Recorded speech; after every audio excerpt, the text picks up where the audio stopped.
أعوذ بالله من الشيطان الرجيم. بسم الله الرحمن الرحيم. الحمد لله رب العالمين، والصلاة والسلام على أشرف الأنبياء والمرسلين وعلى آله وصحبه أجمعين. رب اشرح لي صدري ويسر لي أمري واحلل عقدة من لساني يفقهوا قولي. السلام عليكم ورحمة الله وبركاته. Alhamdulillah, seperti mana yang saya janjikan, minta maaf juga agak terlewat sedikit. Jadi saya sediakan rakaman ini untuk cover ataupun sebagai rakaman kuliah kita yang minggu lepas, iaitu kita masuk kuliah yang kedua, pertemuan yang kedua, dan kita mula memasuki bab yang pertama, insyaAllah. Dan saya juga ada maklumkan bahawa untuk subjek fiqh Islami ini, saya akan menggunakan juga satu kitab berbahasa Arab namanya Matan Abi Syuja'. Matan Abi Syuja', sebuah kitab turas matan fiqh Syafi'i. Matan fiqh mazhab Syafi'i. Dan kita akan gunakanlah berselang-seli, berselaras ataupun selari dengan kandungan kursus kita, insyaAllah. Jadi untuk kali ini kita pergi kepada tajuk yang pertama, iaitu berkaitan dengan konsep bersuci, iaitu taharah. Kalau kita lihat kepada kandungan kursus ini,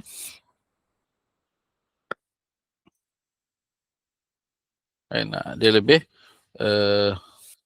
sebenarnya tajuk-tajuk yang disentuh dalam topik bersuci ini terdiri daripada 3 subtopik. Okay, iaitu pertama, bersuci daripada najis, bersuci daripada hadas, dan yang ketiga, bersuci daripada hadas dan najis bagi pesakit. Okay, tak apa. Jadi untuk itu kita pergi kepada kitab kita.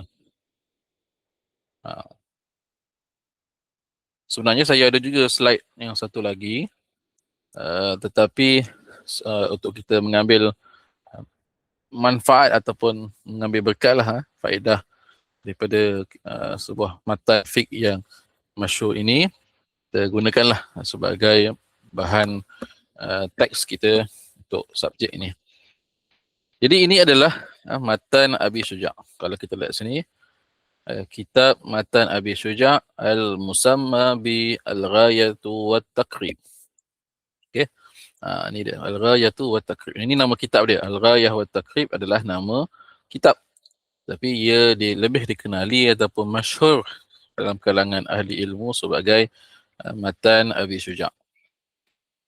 Sebelum itu apa kita kenalah, kita berkenalan dulu dengan istilah-istilah dalam tradisi keilmuan Islam. Dalam Islam, apabila kita masuk kepada pengajian ilmu yang berkitab, yang bersanad, pun yang berstruktur, kita akan jumpa istilah-istilah seperti matan. Bukan mantan, matan. Matan ni. Yang kedua namanya syarah. Dan yang ketiga nama dia hasyiyah. Jadi ada 3 level, 3 peringkat ilmu ataupun 3 tahap ilmu dalam satu bidang yang dah dibentuk oleh tradisi pengajian Islam sejak dahulu lah. Sejak zaman, kalau lebih tepat zaman tabi'in lagi. Baik. Kemudian dikembangkan oleh ulama-ulama kemudian. Jadi bila sebut tentang turutan ataupun tahapan bagi ilmu fiqh, khususnya mazhab Syafi'i, antara asas ataupun matan yang masyhur adalah matan Abi Syuja'. Banyak lagi matan sebenarnya. Matan Safinatun Najah, matan apa lagi? Banyaklah sebenarnya, kalau saya pun tak apa ingat, tapi banyak sebenarnya. Dia bermula dengan matan. Jadi dalam fiqh, antara yang masyhur dan yang biasa mudah untuk difahami, kita biasa pakai matan Abi Syuja' lah, selain daripada matan Safinatun Najah.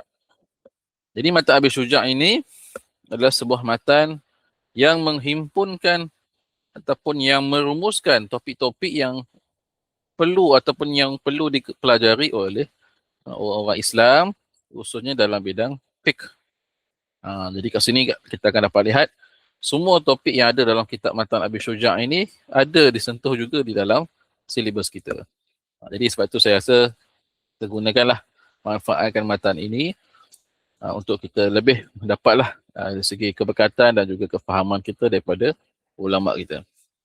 Dan saya juga menggalakkan semua untuk kalau boleh ada terjemahan, dapatkan terjemahan kepada matan ini, kerana kita akan ambillah banyak faedah daripada kitab ini. Mungkin midterm, ujian akhir ataupun ujian midterm tu, mungkin saya akan ambillah petik sikit beberapa daripada matan ini. Jadi dalam matan ini seperti mana kalau kita lihat kandungannya, ada taharah, ada solat, ada zakat, ada puasa, ada haji, ada jual beli, ada faraid, ada nikah, jenayat, hudud, jihad, sembelihan, as-sabqu wa ramyu, kan? Al-iman wa nuzur, aiman wa nuzur, as-sabqu wa ramyu ni memburu haiwan. Aiman wa nuzur, sumpah dan nazar, al-uqdiyah wa syahadah, kan? Dan kitab al-'atqu, pembebasan hamba. Qada al-uqdiyah wa syahadat. Nanti kita cek al-uqdiyah ni apa.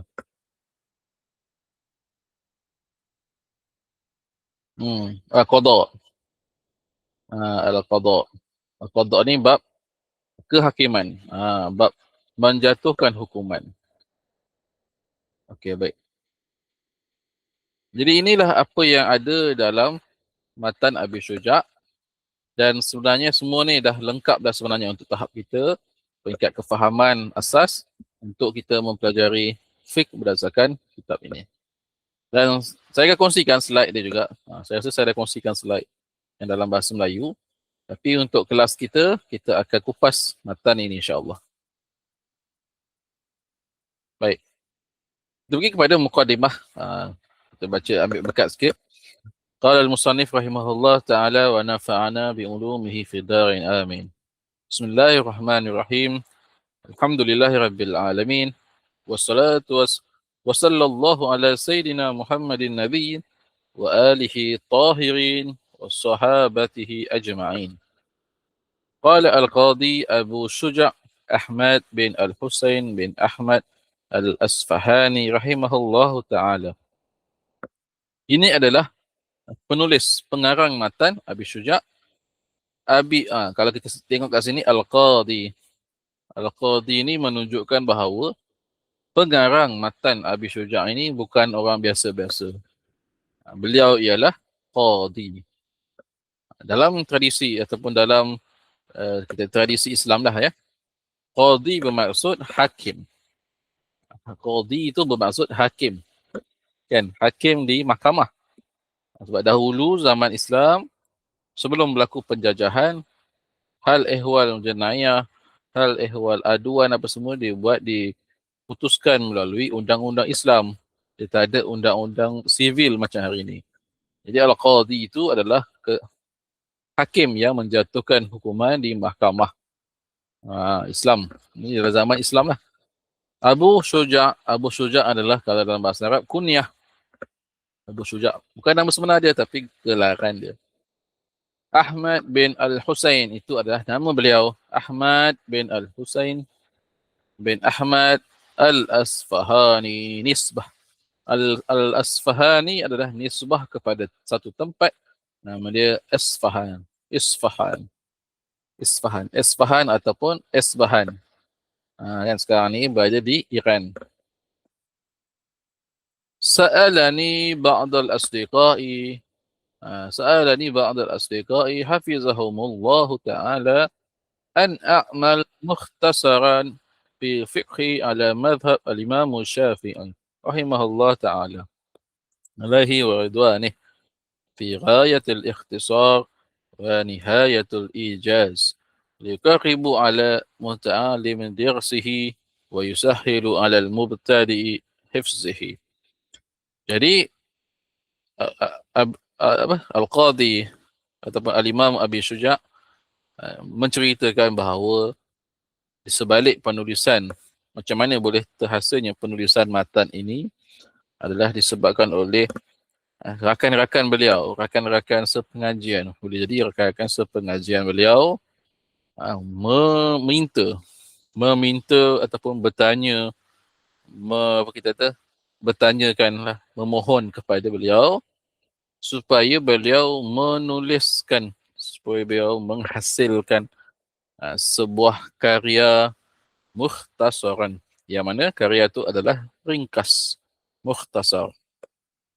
Dia ringkas, padat, berkaitan dengan fiqh mazhab Imam Syafi'i rahimahullah ta'ala, yang mana tujuannya adalah firayatul ikhtisar, dan tujuannya adalah untuk memudahkan, untuk meringkaskan perbahasan ilmu kandungan topik-topik dalam fiqh mazhab Syafi'i, wa nihayatul ijaz, dan pengakhirannya dan akhirnya dapat mudah difahami.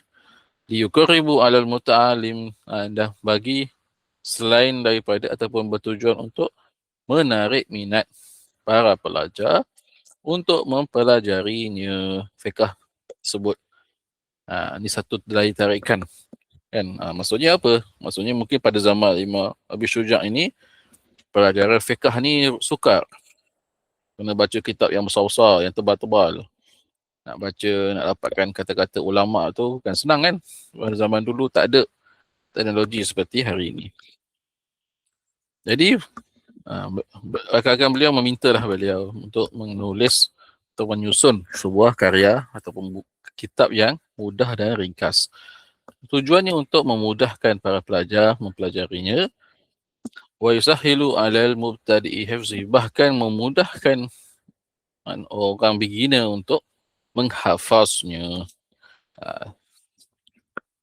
Perlu juga untuk kita sebutkan di sini bahawa salah satu daripada tradisi keilmuan Islam adalah melalui penghafalan. Jadi maksudnya hafal lah. Ilmu itu diikat sama ada dengan dua cara, sama ada dengan hafazan, melalui hafalan, ataupun melalui penulisan. Jadi mudahlah untuk dihafal matan Abi Syuja' ini. Wa ana akthar fihi min taqsimat wa hasrul khisal fa ajabtuhu ila dhalika طالبا للثواب راغبا إلى الله تعالى بالتوفيق لصواب إنه على ما يشاء قدير وبعباده لطيف خبير. Lalu Imam Abi Syuja' menjelaskan lagi bahawa kerana di dalam perbahasan ilmu fiqh itu banyak sangat pembahagian dan pecah-pecahan dia. Jadi beliau pun meringkaskan wahasar al-khisar. Lalu caranya beliau meringkaskan perbahasan-perbahasan tersebut dan menjawablah ataupun menyahutlah seruan tersebut, saranan tersebut. Terhasillah matan ini, kitab ini, taliban lithawab, mengharapkan pahala daripada Allah Ta'ala, supaya dipermudahkan ataupun diberkatilah usaha ini.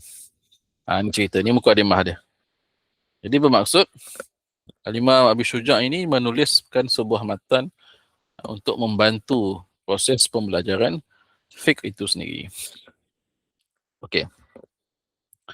Baik. Kita pergi kepada yang pertama. Kalau kat sini, bab yang pertama dalam kitab.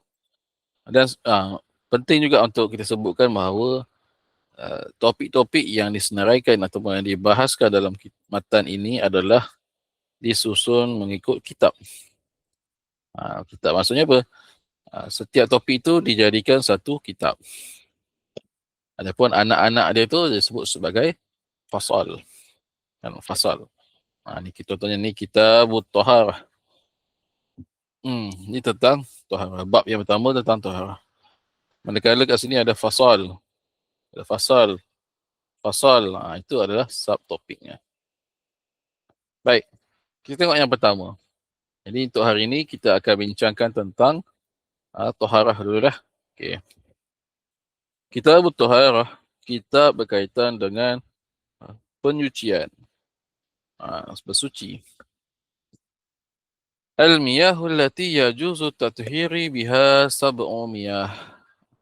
Imam Abi Syuja' memulakan perbincangan, perbahasan berkaitan dengan taharah, pembersihan, penyucian itu.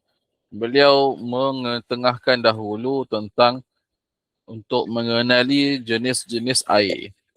Ini kita dah belajar lama kan, daripada sekolah rendah lagi rasanya. Jenis-jenis air. Jadi daripada sini kita dapat fahami bahawa salah satu alat utama untuk membersihkan diri daripada najis adalah dengan air. Lalu disebutlah di sini al-miyahul lati yajuzu tathiru biha, air yang boleh untuk disucikan, kan?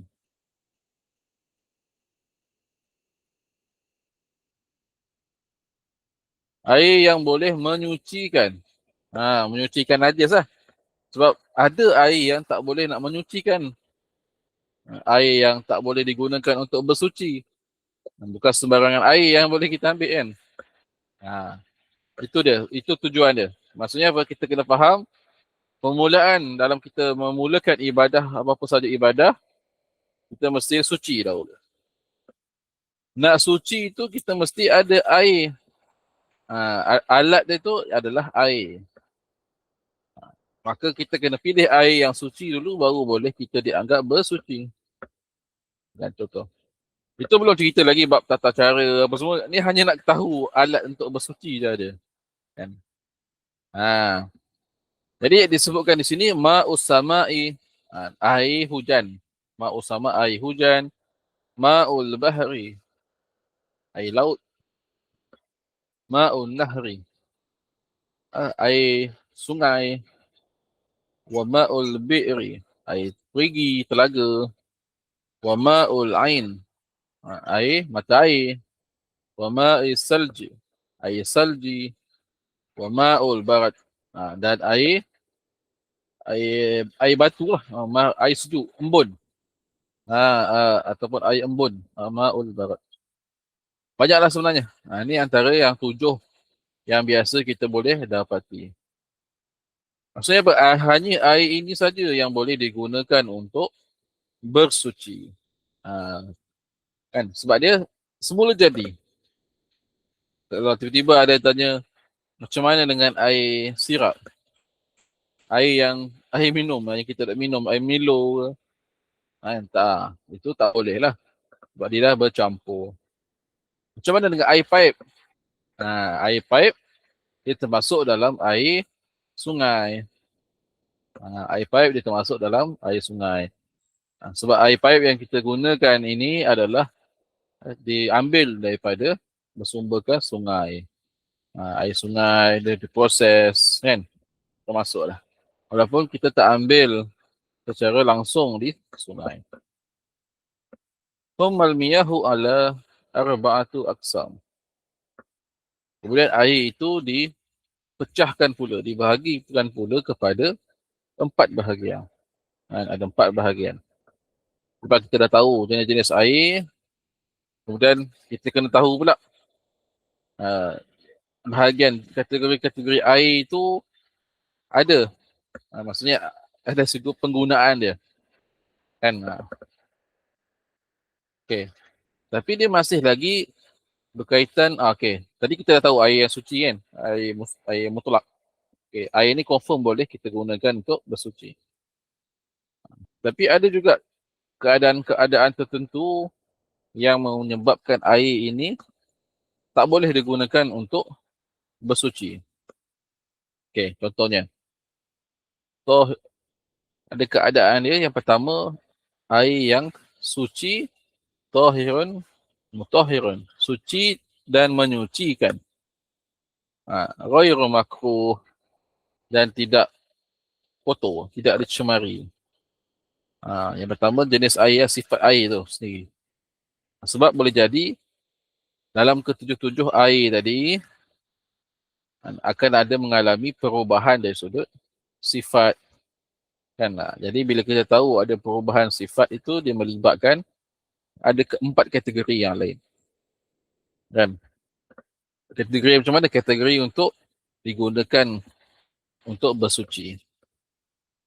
Jadi kategori yang pertama, air suci dan menyucikan dan tidak kotor, tidak dicemari. Ghairu makruh. Tidak berubah warnanya. Wa huwal ma'ul mutlaq. Itulah air mutlak. Air mutlak tu apa? Tadilah. Kalau kita 7 air tadi tu adalah air mutlak. Air, semata-mata air. Tak ada campuran apa-apa. Dia tak campur dengan air tanah. Dia bukan campur dengan air apa dia. Benda-benda yang merubah sifat air tu. Dan dia suci lagi menyucikan. Kemudian suci menyucikan. Yang tadi tu tidak makruh. Ghairu makruh ni tidak makruh untuk digunakan. Kenapa? Kerana ada air yang suci dan menyucikan tapi makruh untuk digunakan. Iaitu air yang disebut sebagai air musyammas.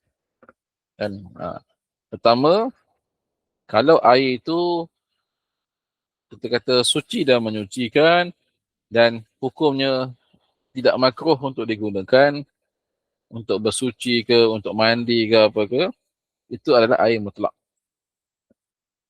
Dan ada juga keadaan bila mana air mutlak itu mengalami perubahan.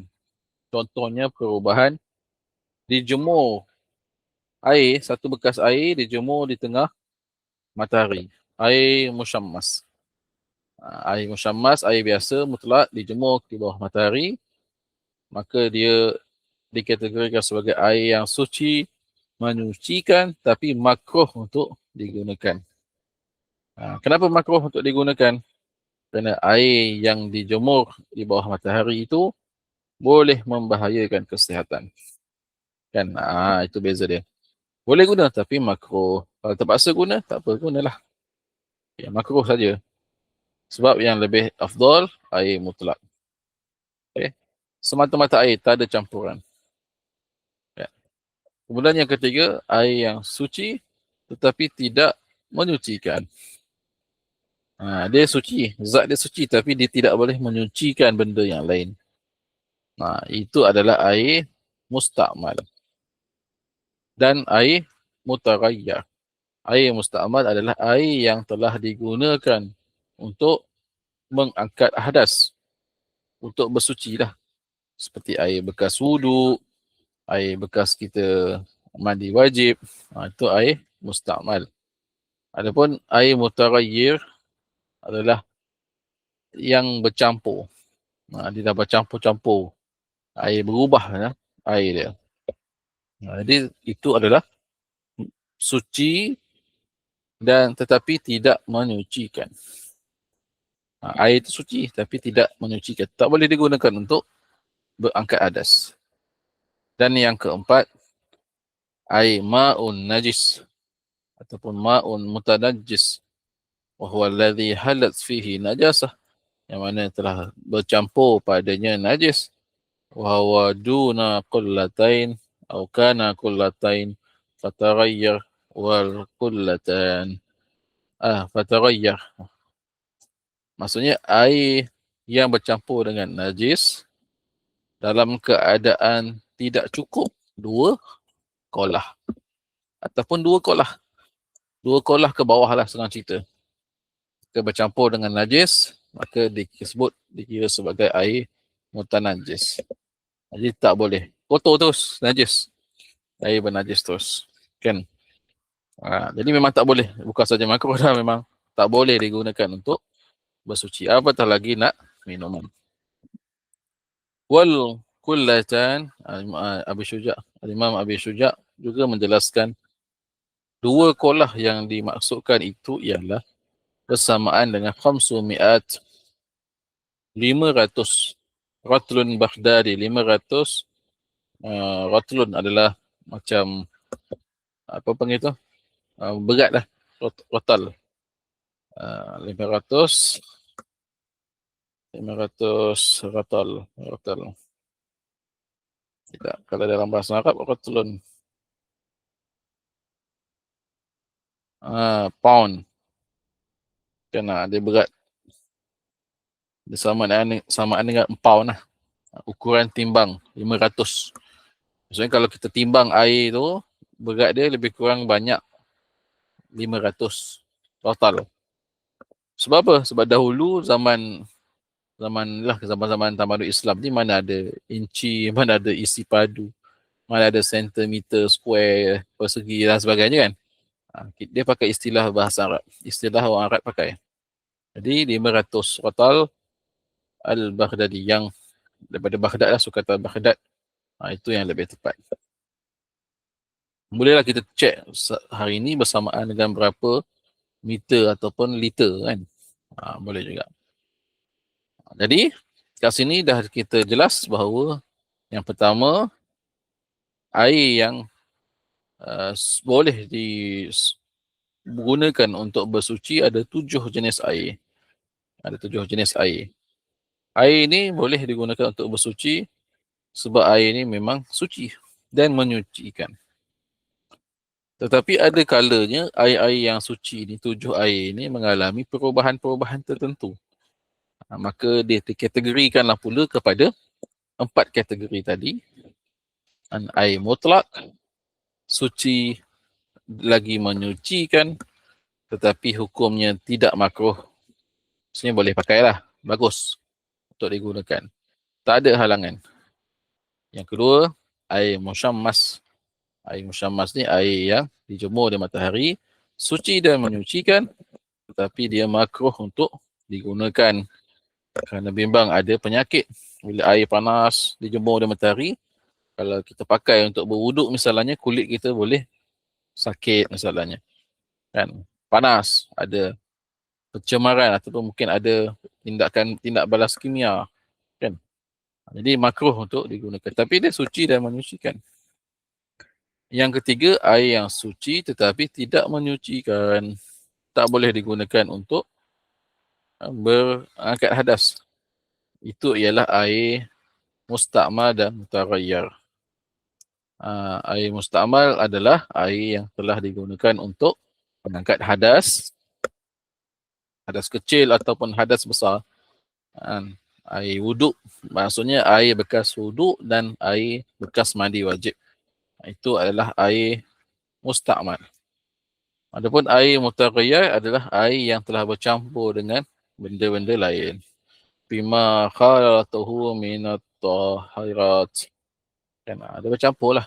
Antara berubah dia. Benda suci tapi dia bercampur. Bukan najis. Contohnya air sirap, air Milo. Kan? Dia bercampur dengan gula, bercampur dengan serbuk.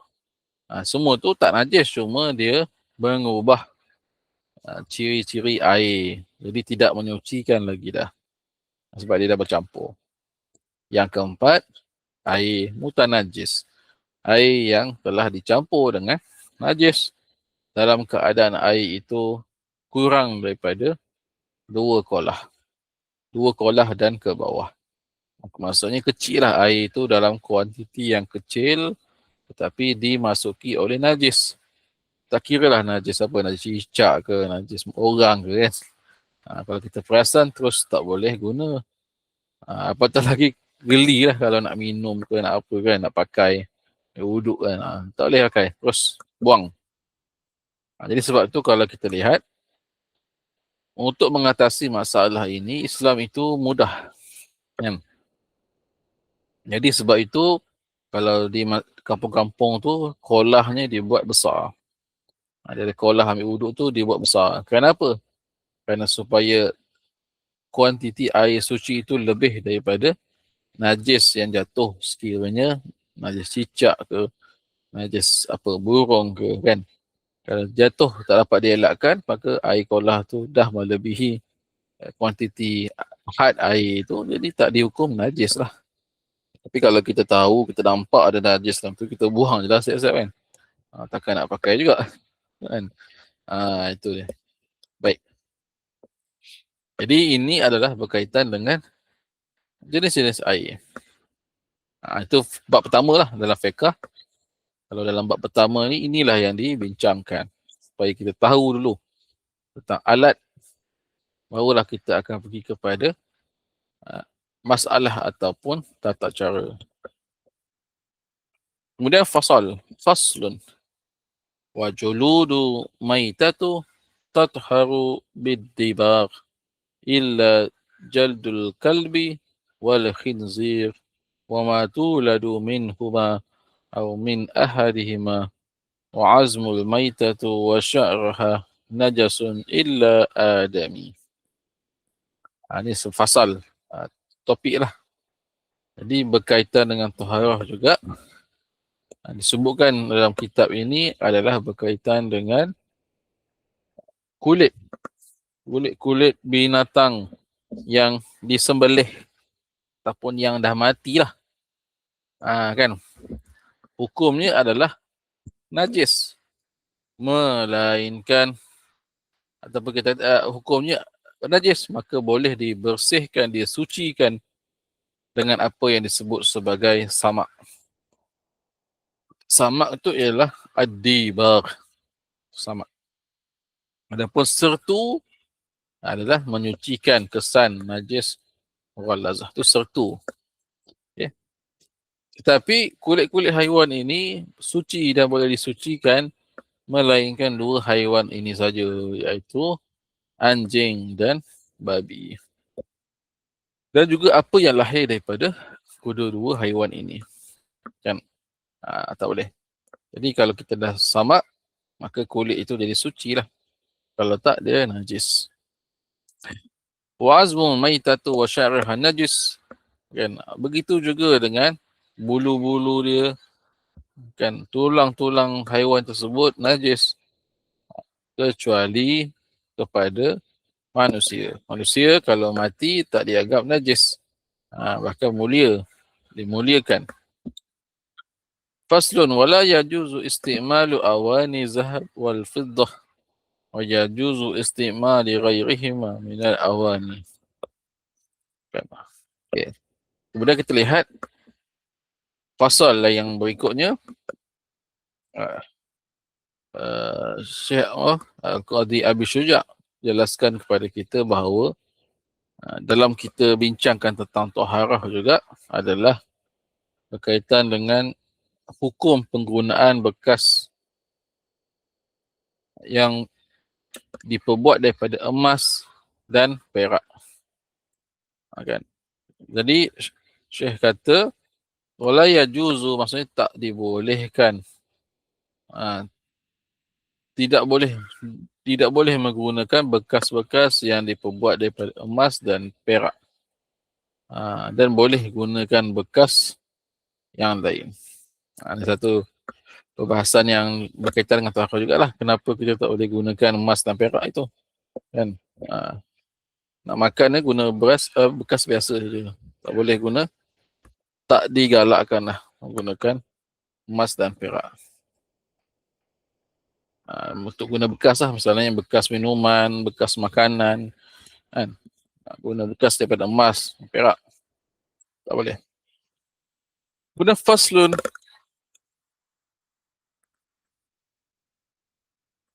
Okay. Faslun wa siwaku mustahabun fi kulli hal illa ba'da zawali sa'im wa huwa fi salasati mawadi'i ashaddu istijaban inda targhib al-fard azham min azhami wa ghairihi wa inda qiyamu min an-nawm wa inda qiyami ila as-salah. Kemudian dalam bab taharah ni juga Syekh Abi Syuja' menjelaskan kepada kita juga tentang siwak. Siwak ni pun sebahagian daripada penyucian fizikal. Siwak ni kita nak bersihkan gigi kita. Kan? Maka tidak harus, tidak digalakkan untuk kan, kita digalakkan untuk bersugi setiap waktu. Ada bila-bila masa. Kecuali setelah tergelincirnya matahari pada bulan Ramadan. illa ba'da zawalis shaim. Kalau orang solat puasa pada bulan Ramadan atau puasa sunat, dia tidak boleh bersugi ataupun bersiwak. Kita kata selepas. Sekejap. Selepas daripada gelincir matahari tak digalakkan. Kan? Wa huwa fi salasati mawdu'i asyadu istijaban. Yang sering kali dimaklumkan adalah kata ataupun yang digalakkan sekali untuk bersugi adalah ketika yang pertama taryiril fam azham minal azham, berubahnya bau mulut, ghairihi, dan berlaku macam-macam lagi lah bau-bau yang lain. Yang kedua, inda qiyamu min hukubah, apabila berlaku inda qiyamu min naum, bangun malam, boleh kita bersiwak. Dan yang terakhir ketika mana hendak mendirikan solat. Itu waktu-waktu yang kita galak untuk bersiwak.